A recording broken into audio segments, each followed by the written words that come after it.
Hey everybody, I hope you're doing well. I've been thinking about this final lecture of our course. I really anticipated having a very interesting discussion on this text all semester long, and the fact that you're not really here with me to discuss it makes it somewhat anticlimactic for me. I thought that this would make a really nice culminating conversation for our course, and COVID has dashed that to a certain extent. But I hope you'll watch and if for no other reason than to kind of put a cap on the things that we've discussed over the course of the semester. So our final text here is a text by Bruno Latour, who is really kind of a social theorist. He's interested in the philosophy of science in particular. And he spent his career in large part demonstrating that the techniques by which science produces knowledge or episteme are actually thoroughly rhetorical, thoroughly the product of certain social and cultural interactions and uses of discourse.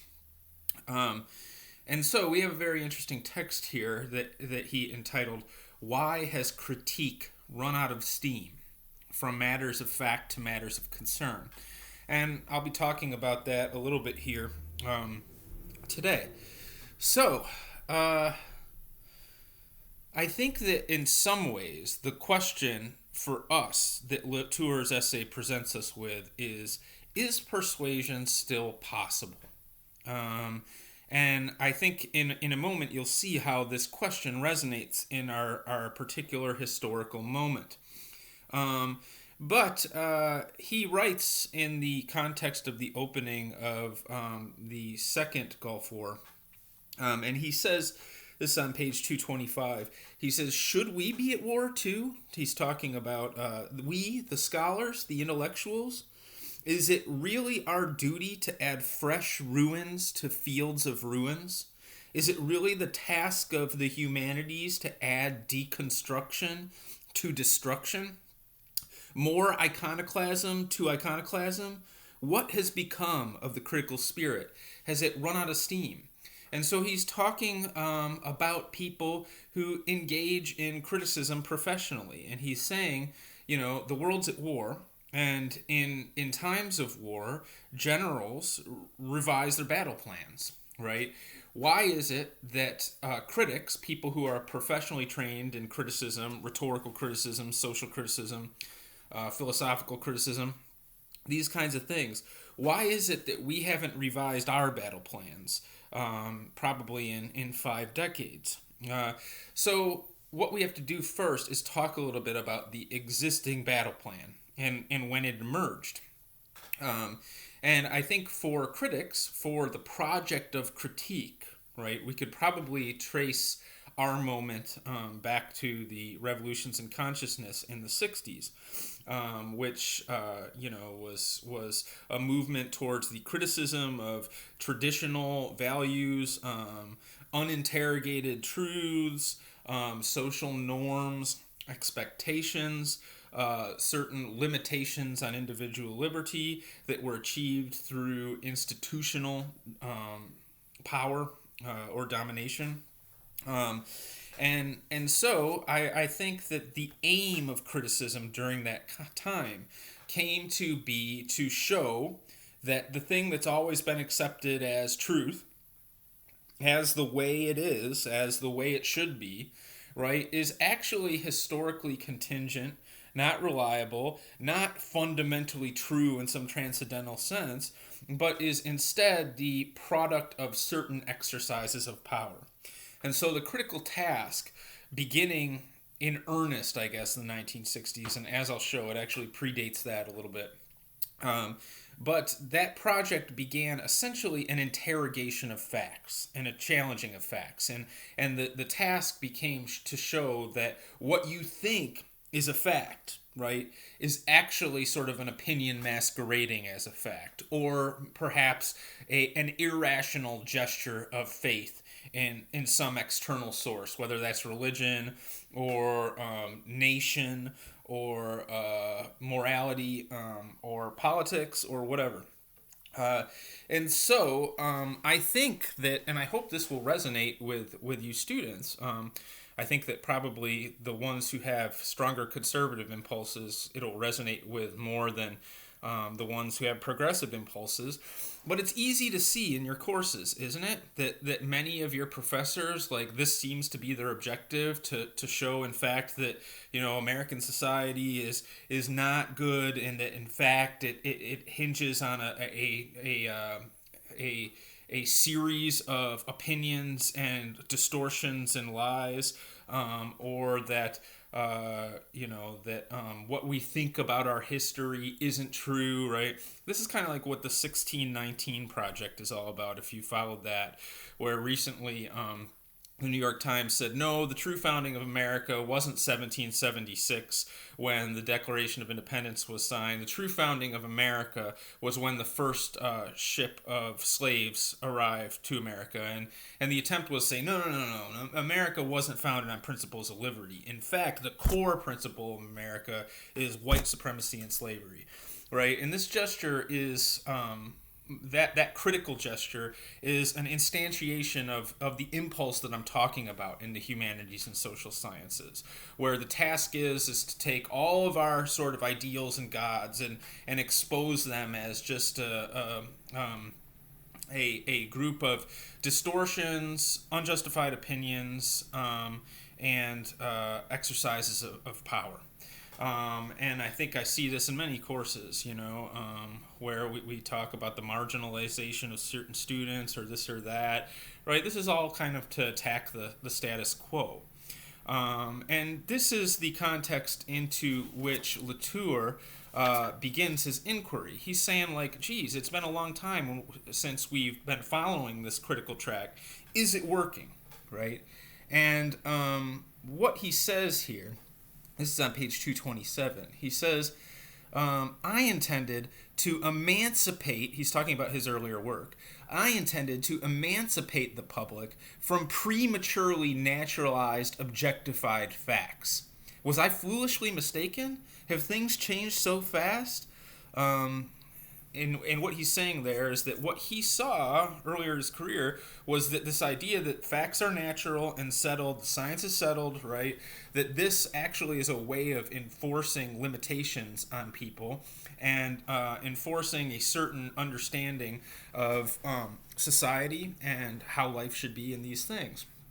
But he says, in today's case, right, in contrast to 30 or 40 years ago, the danger was no longer coming from an excessive confidence in ideological arguments posturing as matters of fact, as we've learned to combat so efficiently in the past.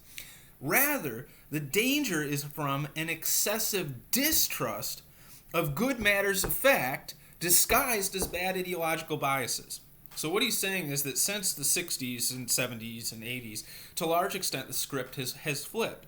In the past, it was that your typical Joe, your average person, had too much faith in the way the world had been described by sources of authority and power.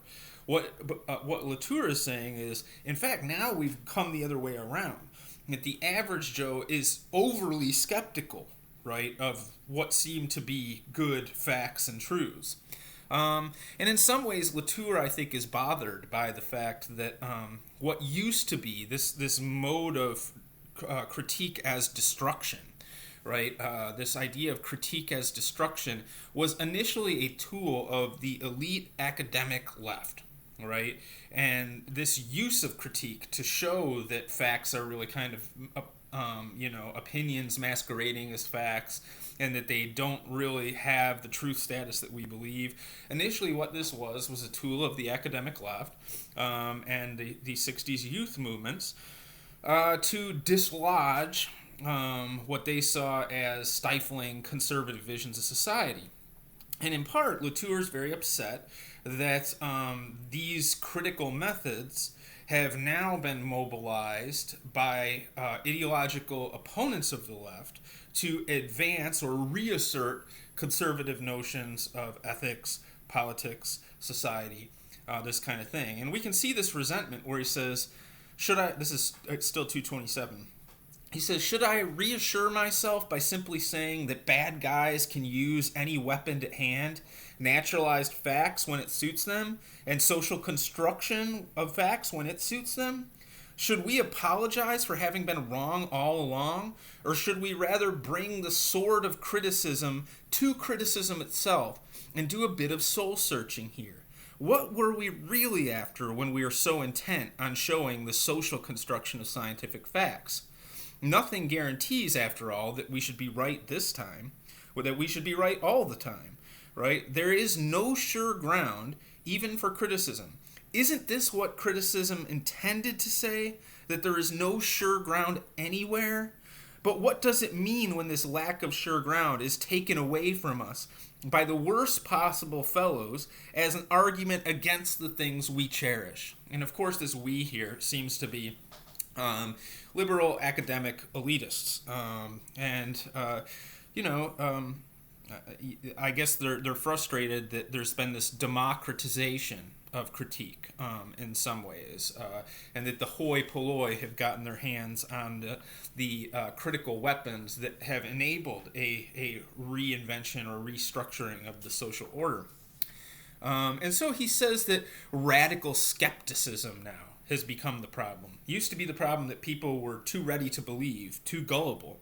He says that now the problem is that people aren't ready enough to believe, right? And what he points to is global warming skepticism. And he says, that's a sign that this kind of trickle-down criticism has gotten down to the uneducated masses who now think that, well, there's no scientific fact, right? There's no scientific consensus. Why should we believe that the world is heating up? And he points to 9/11 deniers, right? And some of you are too young to remember this, but in the years after 9/11, there were a number of people, and shockingly mainstream people, who said, no. It wasn't radical Islamic terrorists that flew planes into the Twin Towers. This was an inside job. Bush planted bombs in the buildings, and that it was a cover-up. Or as Latour points out here, some people were saying that it was Israel's Mossad and the CIA that did this to allow for us to launch a war, right? And Latour, to his credit, is saying, no, probably the most logical, easiest explanation is probably true. Probably just a bunch of terrorists hijacked planes and flew them into the Twin Towers. Sometimes the simplest explanation is the easiest. But I think that this sort of conspiratism, if I can use a fake word, is still alive and well, and we see it during our COVID pandemic, right? Now you see people saying that Xi of China, the leader of China, deliberately released this virus on the world. There doesn't seem to be any evidence to support that. Many of my freshmen like to talk about the Illuminati, which is apparently some underground conspiracy of people who somehow rule the world. I don't know where that comes from. Another example of it is birthers, right? The people who are like, oh, Barack Obama's not an American citizen, right? They're skeptical. Another example is the whole QAnon thing, if you follow that with President Trump. This is an idea that somehow Trump's got this big plan to take down the stifling bureaucratic administration that controls our government. Kids in cages is another one of these things, right? People are like, oh my God, Trump has kids in cages at the border, right? And then we find out that the pictures that are circulating of those kids in cages were actually taken during the Obama administration, right? But nobody seemed particularly bothered about it then, right? So there's this cognitive dissonance, nobody cared about kids in cages when this guy's president. Right, but then once this guy's president and there's kids in cages, all of a sudden kids in cages is an enormous moral indignity and humanitarian atrocity, right? And it's this cognitive dissonance that Latour is pointing to. Another example, right, of this kind of public conspiracism is Trump's election itself, right? The facts going into election night in 2016 was that, Hillary Clinton had a 95% chance of winning the election. Everybody thought that she would, right? And then it turned out, oh, he didn't win, right? Or I'm sorry, she didn't win. He won. And immediately, what happened? Well, Russian collusion, right? Russia fixed the election, right? And for 2 years, for the better part of 2 years, this was the refrain from media elites, from intellectual elites, was that the Trump campaign colluded with Russia, right, in order to rig the election, right? And that's how Trump became president. Well, 3 years later, Mueller comes out and he had all the resources in the world and says, yeah, there's no evidence of collusion, right? And does anybody say, oh, we were wrong? No, they just say, whatever, right? Whatever. No, Russia's still colluded, right? And bear in mind that the people who were most upset about Russian collusion were the people who voted for the guy who laughed in Mitt Romney's face when Mitt Romney, during a presidential debate, said that Russia was the greatest potential threat to the United States. Everybody thought that was a big joke. Barack Obama said that the 80s wanted their foreign policy back and that Russia's not a threat at all. And now we're on Russia high alert, right? It's this cognitive dissonance that Latour is talking about and that he sees as a great threat to knowledge and understanding. And so, at a certain point, he states his thesis on 231, right? And he says, this is the center of the page, he says, my argument is that a certain form of critical spirit, the one I've just been describing, the let's attack all facts and show how they're actually just bad ideological biases, he says, my argument is that form of critical spirit has sent us down the wrong path, encouraging us to fight the wrong enemies, and worst of all, to be considered as friends by the wrong sorts of allies because of a little mistake in the definition of the main target. The question was never to get away from facts, but closer to them, not fighting empiricism, that's science, but on the contrary, renewing empiricism. Now, I do think, and to his credit, Latour acknowledges that this might be a little bit revisionist history on his part, because I think there's a pretty strong argument looking at his overall catalog of work that he was interested in getting us away from facts and fighting empiricism to some degree. But I'm not going to go down that road. He initiates, or he describes, rather, how the critic is always right.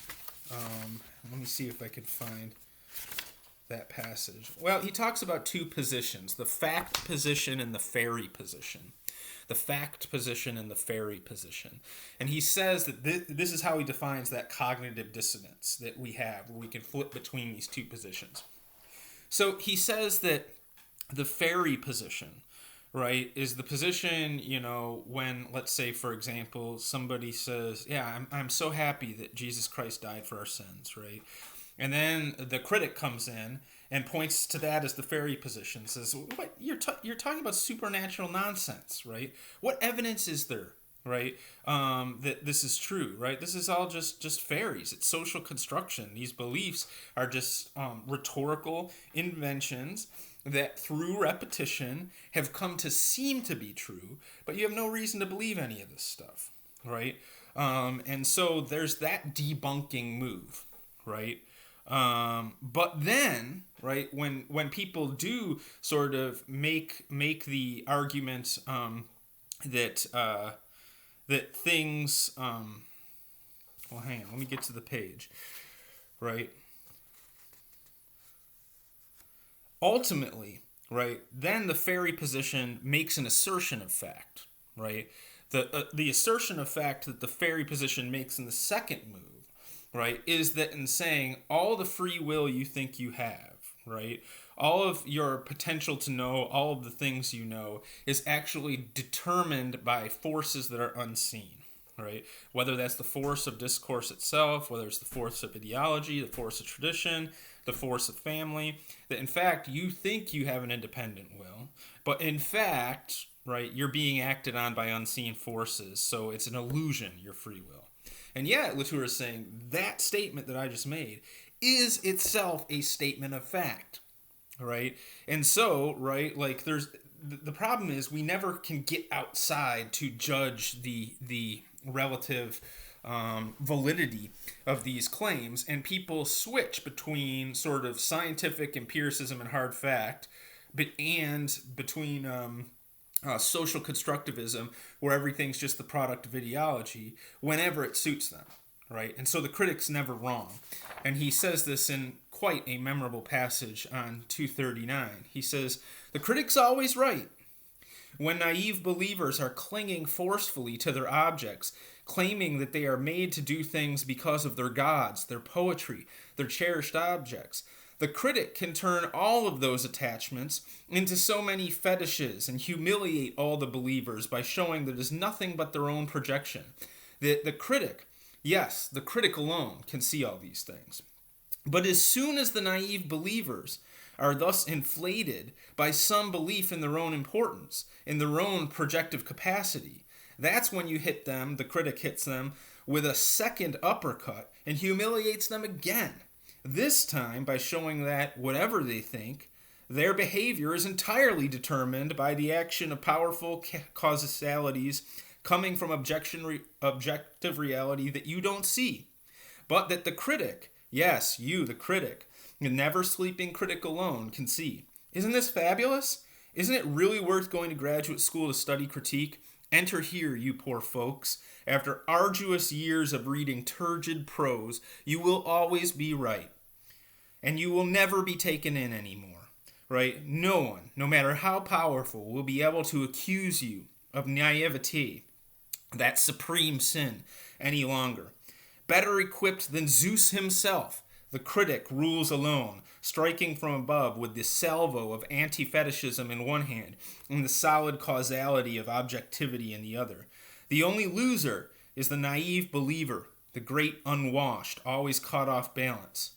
But later he says, the Zeus of critique rules absolutely, to be sure, but he rules over a desert, right? Which is to say, yeah, the critic by this cognitive dissonance is always going to be right, never going to be wrong, right? But when we just keep, resorting to facts to prove our beliefs when it's convenient, and then undermine the very idea of the fact when it's convenient, right? That's just denialism. It's kind of utopianism. It's in no place, nowhere, right? And so you rule over nothing. Now, what's his idea then? His idea is, and this is in the title, that we move from matters of fact to matters of concern, right? That this is the new critical direction that we need to chart. And he makes a distinction between objects and things, right? And an example that he gives that nicely dramatizes the difference here is between a handmade jug, right, and a Coke can, right? And the handmade jug is the thing. And he talks about the etymology, the history of the word thing, which literally means a gathering, right? And so, like certain things, we recognize as the product of a gathering of forces, a certain gathering of forces. So, for example, the homemade jug, the handmade jug, right, is an example of this particular gathering of these forces. And as such, it takes on the hallowed status of the thing, a thing that is unique and that can't be reproduced. The interaction of various forces in one place and in one time, right? Whereas in contrast, the Coke can, right, is a refinement of I guess we could say a regimentation of those forces, right? That the force of producing a thing like a jug, a thing like a container, has become so efficient and streamlined that we can produce them identically and infinitely, right? And nobody looks at a Coke can and says, wow, what a beautiful creation, right?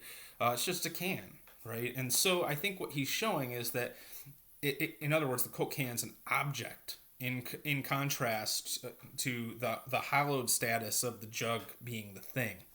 And I think that what he's saying is we need to find a way to elevate the thing again, to learn to respect the thing and to stop treating things like objects and of little significance that we can sort of attack without consequence.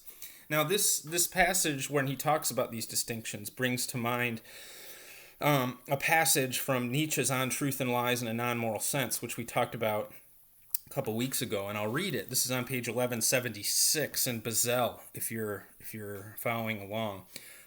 He says, this is Nietzsche now. He says, "Only by forgetting this primitive world of metaphor can one live with any repose, security, and consistency.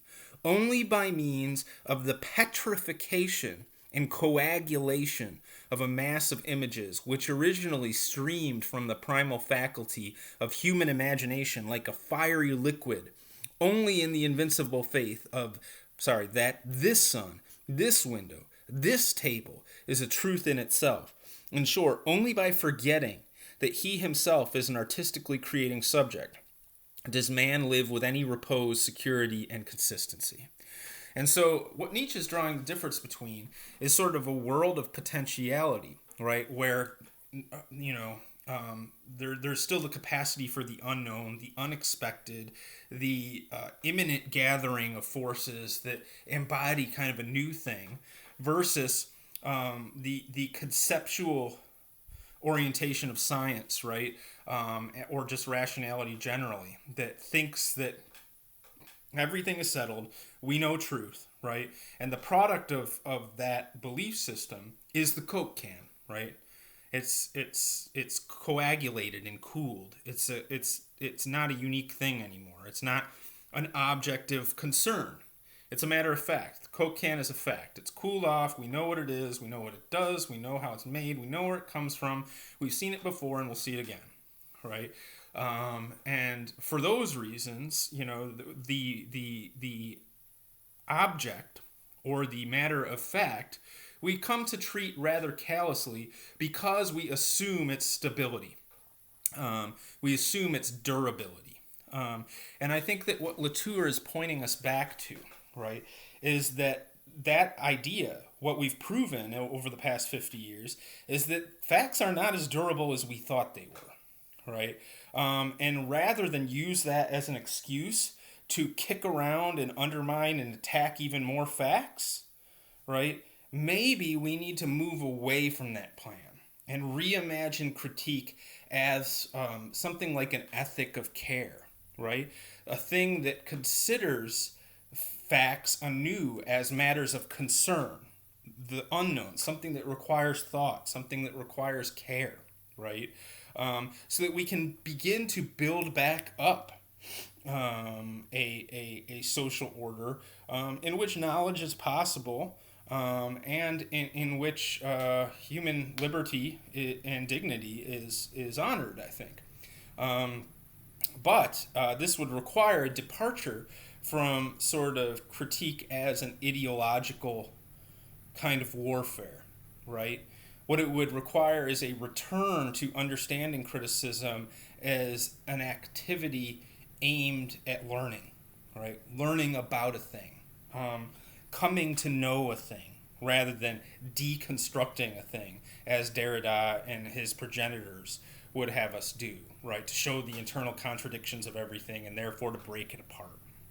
And so ultimately that's what Latour is after here, is trying to imagine a reorientation of the last 50 years in particular of criticism, right? Of being a project of breaking things down, deconstructing things, undermining things, reducing the public faith in tradition, in fact, and these things. And how could we reinvent criticism as a tool for building up, as a tool for enabling faith, enabling a shared understanding of the world, and indeed enabling people's beliefs to be honored and respected in such a way that doesn't tear down the thing that doesn't conform to our own ideological preferences or vision for the world. So, to return to the opening question, right? This question of, is it possible to persuade anyone anymore when everybody is so damn skeptical, right? Well, I mean, Latour's answer seems to be, yeah, right? It's still possible, but it will take a reorientation in the way that we understand the work of rhetorical theory, of how rhetoric should be used, about the relationship between rhetoric and ethics, the relationship between rhetoric and critique. And while I think that it seems like we're in a pretty dire strait as a society right now as far as rhetoric is concerned, that is, nobody's ever convinced of anything anymore, right? And if the aim of rhetoric is convincing people, well, the task of rhetoric just got a lot harder. And Latour seems to point us to that, and he doesn't talk a lot about rhetoric explicitly, but his text here has implications for the study of rhetoric. And his insight seems to be that if we're going to get back to a place where persuasion is possible, where shared ideas are possible, then we need to change our attitude about what we can expect from criticism. I've enjoyed studying with you this semester. Have a great day.